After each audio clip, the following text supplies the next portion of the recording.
Halo teman-teman, kembali lagi dengan saya Novita Imelda Puli dengan NIM 22011400031 dari Fakultas Keguruan dan Ilmu Pendidikan, Program Studi Pendidikan Guru Sekolah Dasar, mahasiswa aktif di Universitas Nusa Cendana.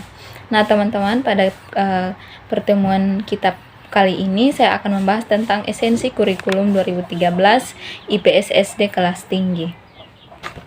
Pada poin pertama yaitu konsep kurikulum 2013. Yang pertama, pengertian kurikulum. Nah, secara etimologis itu istilah kurikulum ini berasal dari bahasa Yunani yaitu kurir yang berarti pelari dan kurer yang berarti tempat berpacu. Dalam bahasa Prancis istilah kurikulum ini berasal dari kata courier yang berarti berlari. Nah, kurikulum ini berarti suatu jarak yang harus ditempuh oleh seseorang pelari dari garis finish untuk memperoleh medali atau penghargaan. Selanjutnya yaitu pengertian kurikulum 2013. Kurikulum 2013 ini adalah sebuah kurikulum yang mengutamakan pemahaman, skill, dan pendidikan yang berkarakter. Nah, pada kurikulum ini siswa dituntut agar aktif dalam berdiskusi dan presentasi serta memiliki sopan santun dan berakhlak dan mampu memiliki disiplin yang tinggi.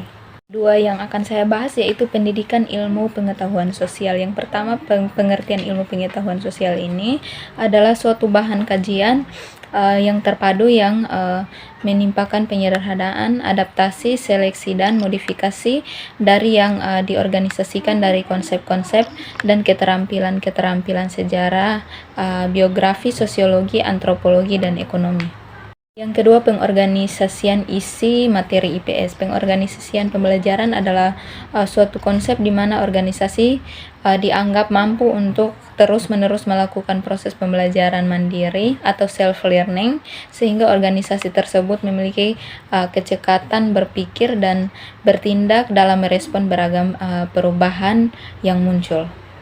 Yang ketiga yaitu tujuan IPS bagi peserta didik.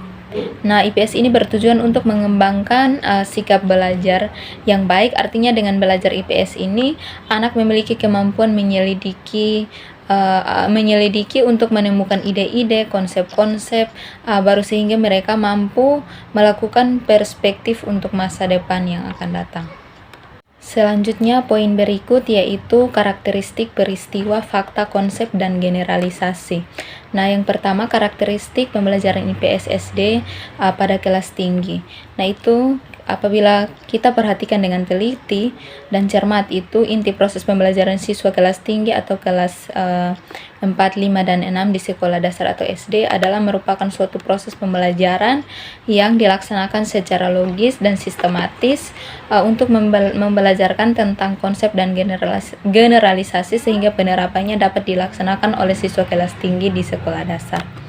Selanjutnya, metode mengajar. Nah, di sini ada 7 metode mengajar, yaitu yang pertama simulasi, yang kedua pemecahan masalah, yang ketiga studi kasus, yang keempat bermain peran, dan yang kelima penugasan, yang ketujuh karya wisata, dan yang paling terakhir yaitu proyek.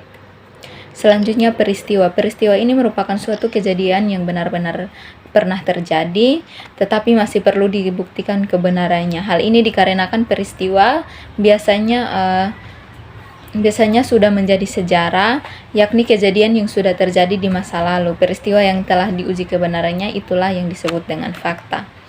Selanjutnya, fakta. Secara harfiah, kata fakta ini berarti sesuatu yang telah diketahui atau telah terjadi benar atau benar-benar ada. Bisa juga diartikan bahwa itu adalah sesuatu yang dipercaya atau apa yang benar dan merupakan suatu kenyataan.